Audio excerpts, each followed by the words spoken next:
Alright guys, a quick one. Here, I'll detail how to make Instagram link to WhatsApp. So if at the end of this you find this offer informative, please don't forget to like and then subscribe.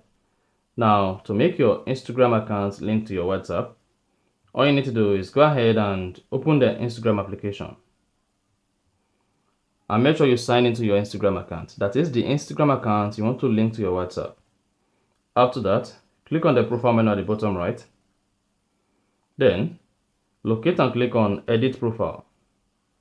Once you click on Edit Profile, you want to scroll down. Locate and click on Links.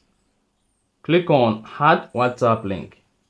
Then go ahead, select your country code. You can search for your country.